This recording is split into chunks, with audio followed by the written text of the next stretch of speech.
Abdullah, who avoided jail time after he spit on a 9-month-old baby's face. Now, it's worse than that. This guy, he's a Muslim man in the UK, as he attacked this 9-month-old child, spit in his face, he shouted, "White people shouldn't breed." And it's just a sickening race-based attack. And I haven't seen this covered in the United States. I saw it covered in just a handful of places in the UK. But I think that this is important because it demonstrates that all of the negative stories you hear about that are like this, it's as if the media is tiptoeing around the Muslim community because they're afraid of there being lashback against these communities. And I understand their concern. But in pursuit of that, the media doesn't cover stuff like this, which is outrageous. If this had happened to a Muslim child, God forbid, they had been spit in their face and this racial stuff had been spouted at them, the blowback would have been unbelievable, justifiably so. But there are editorial decisions that are made in the media, and they just don't cover stuff like this. And it was covered, but even more outrageous is that this guy's gotten away with it. You know, it reminds me of that guy that tore apart Donald Trump's star in Hollywood. And the guy got off with a fine. This guy's got plenty of money. He viciously attacked Donald Trump's star. Luckily, you know, nobody was hurt. It's something that can be replaced, whatever. But, you know, it just smacks of a double standard that some people can get away with this kind of stuff. But I'm telling you, if it had been a Trump supporter that had done something like this, it would have been wall-to-wall coverage. And so there's this discrepancy that, and it's not just the media, it's in terms of, you know, the judicial system. You know, if a Trump supporter had done something like that, if they had destroyed Donald Trump's star, or somebody's star in Hollywood, and it was perceived to be politically motivated, I guarantee you the judicial system would have come down much harder than a fine. So, but on some positive news, this was on DennisMichaelLynch.com yesterday, but it's still a blowing up story. You guys may have seen that there were quite a few attacks on Jewish cemeteries, and in a sort of a nice turn of events, a Muslim-based organization held a fundraiser, and their goal was to raise about $20,000 to help repair tombstones in this Jewish cemetery.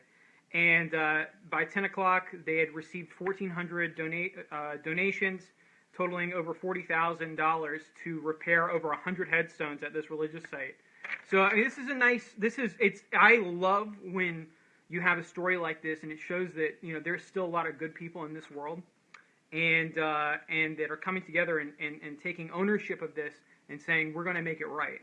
And, you know, so that they wrote a letter, and it said, on the heels of the bomb threats and hate crimes against dozens of Jewish community centers across the United States, a historical Jewish cemetery was vandalized this past weekend when over 100 headstones were damaged. Muslim Americans can stand in solidarity with the Jewish American community to condemn this horrific act of desecration against the cemetery. We extend our deepest condolences. That is the right response. That is the right response. So hats off to these people. I just have I have an enormous amount of respect for people that come to the table and they show that, you know, well, we want to take this a different route. Now imagine if this happened in the Middle East. Imagine if powerful nations like Saudi Arabia said, you know what, we've got a problem with radical Islamic terrorism, and we as a region in the Middle East need to take ownership of it, and we need to make it right, just as these Muslim Americans did when they saw that a Jewish cemetery was attacked and desecrated, and they said, we're going to take ownership of this and we're going to make it right. You know, if countries like Saudi Arabia that have enormous financial resources, or the United Arab Emirates, took ownership of the region and they said, we're not just going to stand by and let this happen. We're going to make this right. You know, we're going to defeat ISIS because they pose just as much of a threat to everyday Muslims in the Middle East as they do to Christians and anybody else. You know, but they don't do that. They don't do that. So there's a lesson in there for a lot of these countries in the Middle East. So, but speaking of radical Islamic terrorism, there is a Salon article, okay, and it's been going around today, and it alleges that radical Christian terrorism is just as much of a problem as radical Islamic terrorism. Now, this is totally delusional.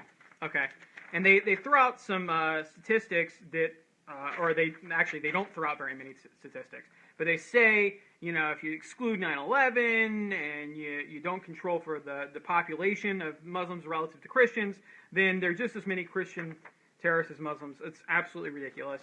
So I've got the stats here from the FBI. Okay, printed these out from the FBI. And since January 1st, 2001, until the end of 2010, there were over 17,000 Sunni attacks that left 38,000 dead, 83,000 wounded, almost 12,000 people hostage, and 132 victims in total. Those were just Sunni terrorists. There are also some Shia terrorists, but it's mostly Sunnis. When you look at Christian extremists, there only have been 315 attacks, 3,300 dead, and 645 wounded. So, 17,000 Sunni terrorist attacks, 315 Christian extremist attacks. This is crazy. This is crazy. I linked to this Salon article on my Twitter. It's at Harlan on Twitter, Harlan, because it's so outrageous. If you want to go and tweet the author of this, I think that you should, because this is a tacit endorsement of radical Islamic extremism. When liberals in the media and politicians write this kind of garbage, that creates this false moral equivalency between radical Christian terrorism, which is almost non-existent, and radical Muslim or radical Islamic terrorism, then it is like a justification of radical Islamic terrorism, because it says, oh, well, Christians are just as bad as Muslims. That's the point of an article like this. It is an excuse of violence coming out of one particular sect, Sunnis, one particular sect of Islam from one specific region on earth. I'm not attacking all Muslims. I'm talking about a very specific group of people that are carrying out violence against other Muslims, against Christians, against Jews, and there is no moral equivalency. There's not. So, just to reiterate, 17,000 Sunni Islamic extremist attacks, 315 Christian. So that Salon article is total BS. Total BS. On this Islamic streak, I'm going to keep going. In Bavaria, it's a German state, they are pushing ahead with a ban of burqas. Now, for those of you that don't know, a burqa is different than a headscarf. A burqa actually covers your face and just has, a little bit so you can see out. They're banning them because they pose a security risk. So it's just like I would feel uncomfortable with somebody walking into a bank with a ski mask on. Okay? I feel uncomfortable with somebody walking in any public place. I would feel uncomfortable with their face covered. I'm sorry. And I don't think that, I think we've got to draw the line somewhere. Not just because there's a religious tradition of it, and you have men forcing women to cover themselves, to cover their hair. In the Middle East, in Iran, I was talking about this on the other walk and talk, they have the morality and decency police. And if women show their hair or they show skin, they beat the hell out of these women. It's an oppressive, brutal practice. Well, in Germany, in this one state of Bavaria, they said enough with that. You can practice your religion as much as you want. You can wear whatever you want. You just can't cover your face. And so they're pushing forward with that in Germany.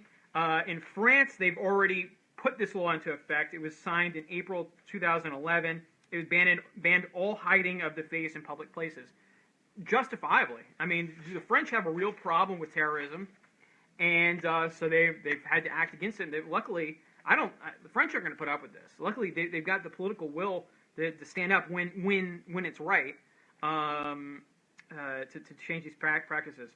In Britain, they've pushed similar directives that mean that if you're in a public school or at a government office, you can't wear a burqa. Yeah, they're doing the same thing in Germany, the Netherlands. Let's see here. There are a couple others I put in my notes. In Belgium, since 2011, they've had this law. Bulgaria and Italy, they pushed for this. In Switzerland, it almost passed, so that may be coming back up. And in Sweden. So look, this is a big problem. I don't blame any country for standing up and saying that for security reasons you can't cover your face. I'm sorry if that offends people on religious grounds. It just is the way it is. Now let's talk about Donald Trump as it relates to radical Islamic terrorism. Well, actually, before we get to that, let's talk about Sweden. So obviously, he's gotten a lot of blowback for talking. He made a reference to refugees flooding Sweden, and they haven't been able to assimilate so well. And he got a lot of blowback for that. No, he's totally right. And I put up other articles on this on Twitter as well. Kind of detailing some of the unrest that's taken place in Sweden since they've had this flood of refugees in. Donald Trump was totally right. I mean, he just was.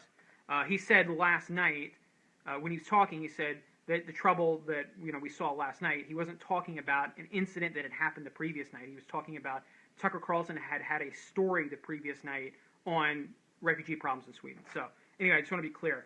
So there's this new story about Swedish police. They discovered a live hand grenade in Malmo Park, which is a major park in Sweden, and it's a suburb in Rosengård, and so it's considered a relatively no-go area because of these refugees, and because they just haven't really assimilated very well, and so the police were searching for weapons after a shooting of a 53-year-old janitor right in the street next to the park, and a 15-year-old man was arrested in connection with the shooting, and that's when they found this grenade. It's pretty crazy. This isn't the first time that something like this has happened. Just back in March of 2016, a Turkish migrant, a Serbian, and a Swede were all caught attempting to smuggle 59 hand grenades and 5 machine guns, along with ammunition, magazines, and more weapons into Sweden from the Balkans.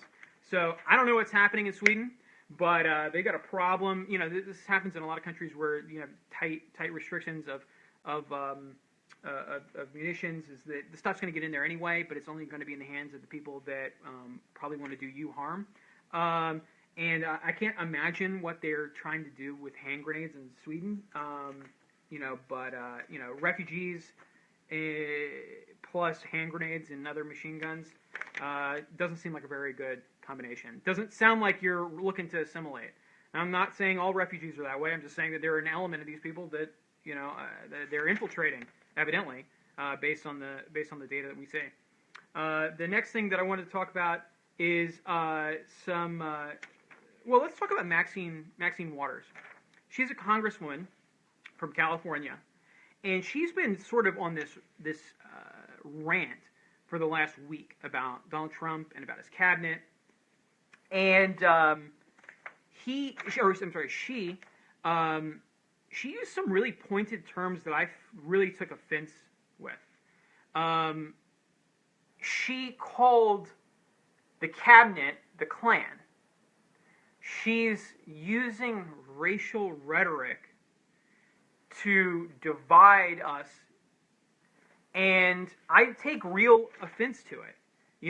Just because Donald Trump has appointed a cabinet that she doesn't like, they're necessarily members of the Klan.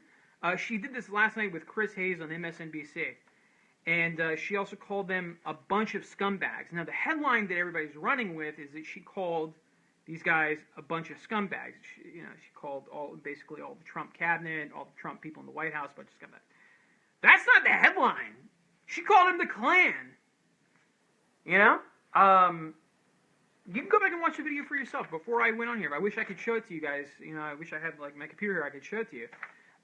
That's the headline. And, this is totally unacceptable. And it was part of, in the same interview, she also said that there are grounds to impeach Donald Trump.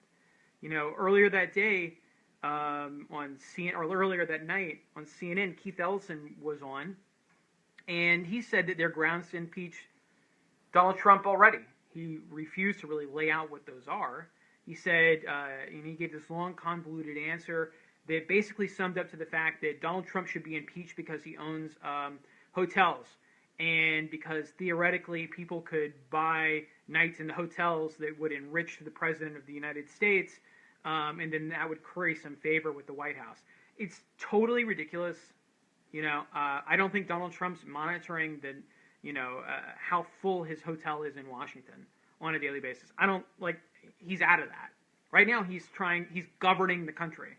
So while people like Keith Ellison and Maxine Waters and Nancy Pelosi are whining and crying and making excuses for why they lost, and they're still not over it, and they're using racial rhetoric to divide us, they're using anti-Semitic rhetoric to divide us.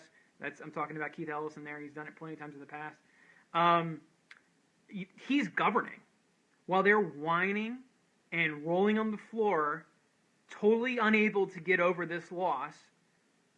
Months after the fact, he's governing. He's defeating Islamic terrorism.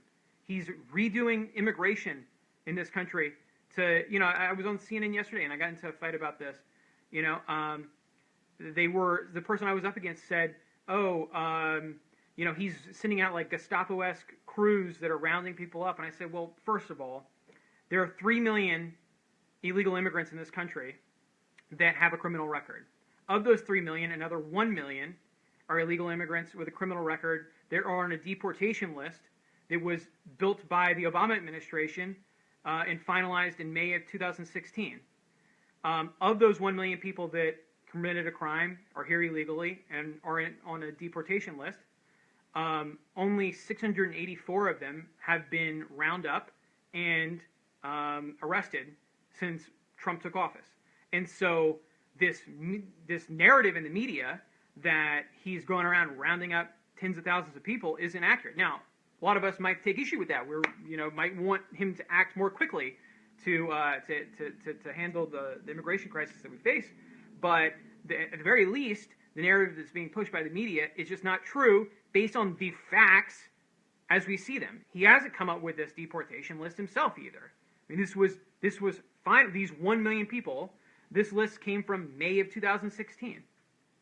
And I'm not. If you take issue with that, and I said this on air on CNN, if you take issue with that, provide me with alternative statistics. Give me some other numbers.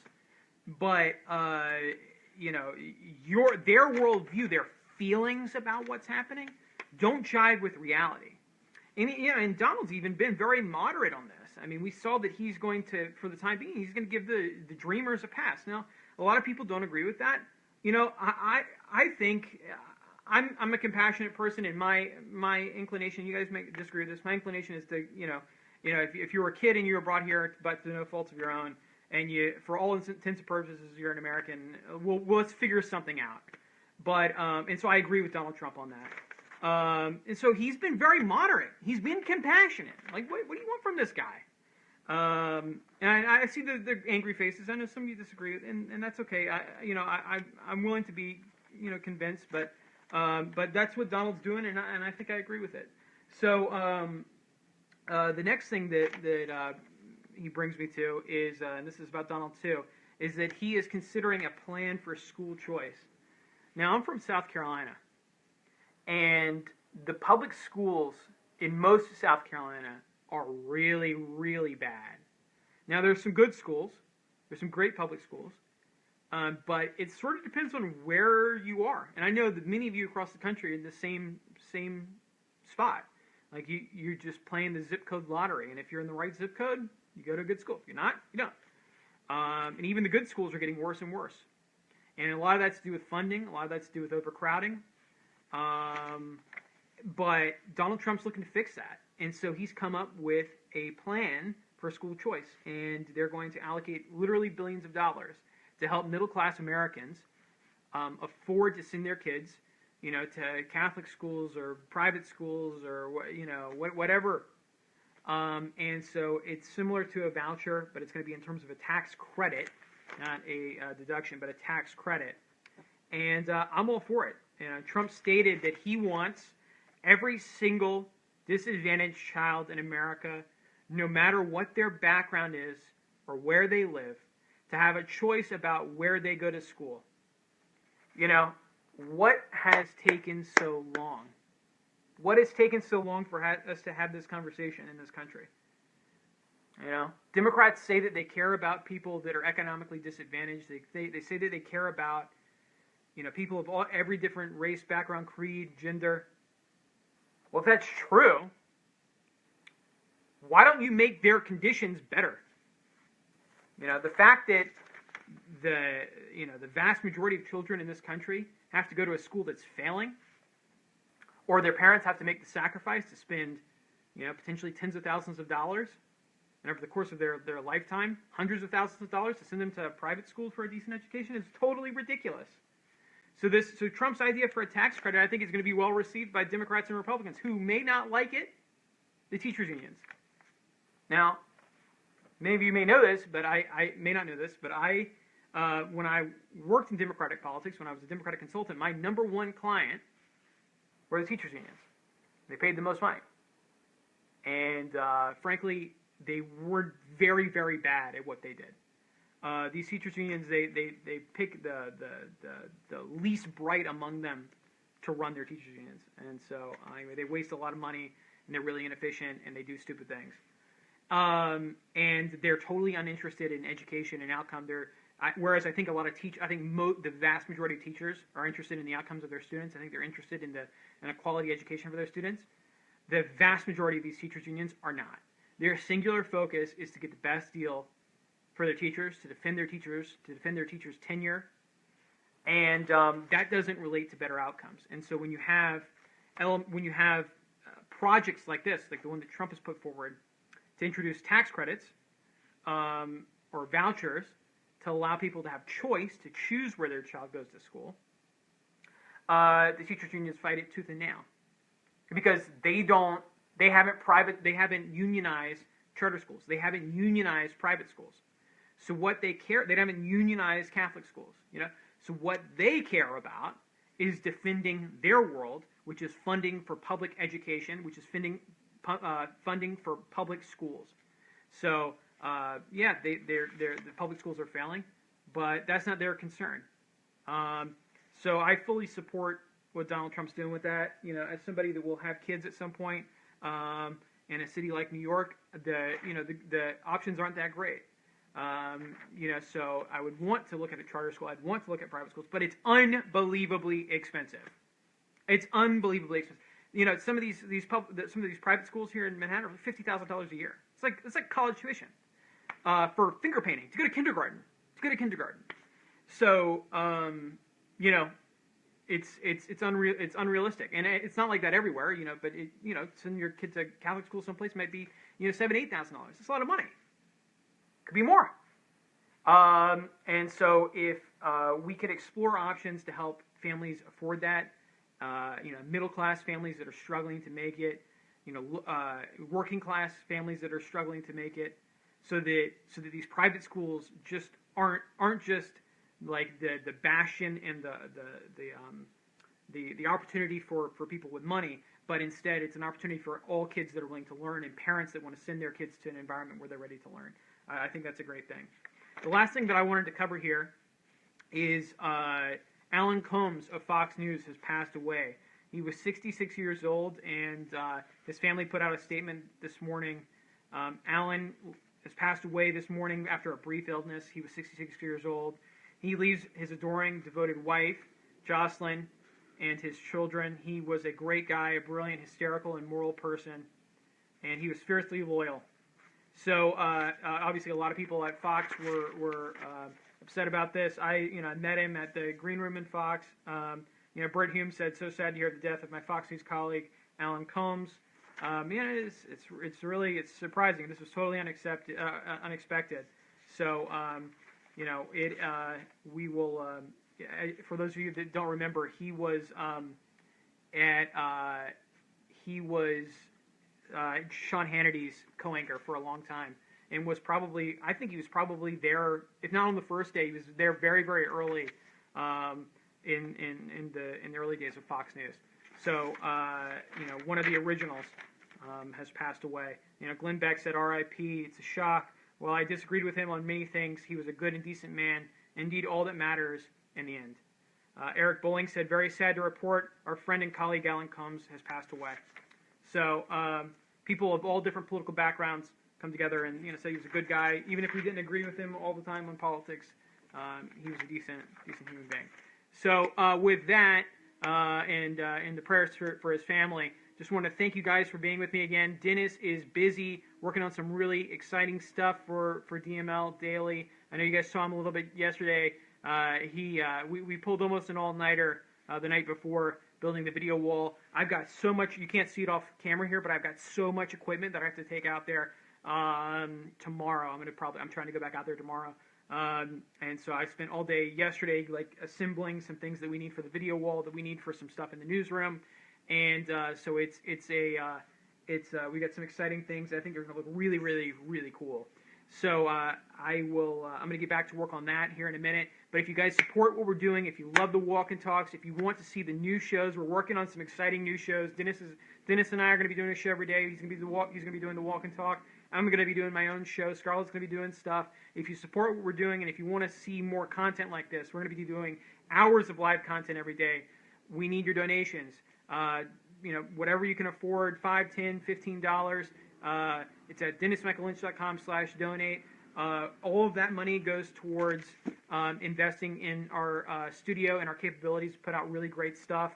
I think, as Dennis said yesterday on the Walk and Talk, we're going to be doing a soft launch out of the new studio with live and recorded video content every day as of March 15th. So it's coming up really, really soon. We've got some exciting stuff to share, and if you haven't gotten it yet, go download the app. It's on the iOS App Store and Google Play Store. It's Dennis Michael Lynch. Just look for that. Just search for that, and it'll come right up. That's, as I tell you guys every day, imperative if you want to keep up with the walk and talks and everything that we're doing. So with that, I will be with you guys really soon. And I'm not sure if I'm going to be with you tomorrow or if Dennis is going to be with you, but either way, we'll have a walk and talk or a sit and talk or something. And thank you so much.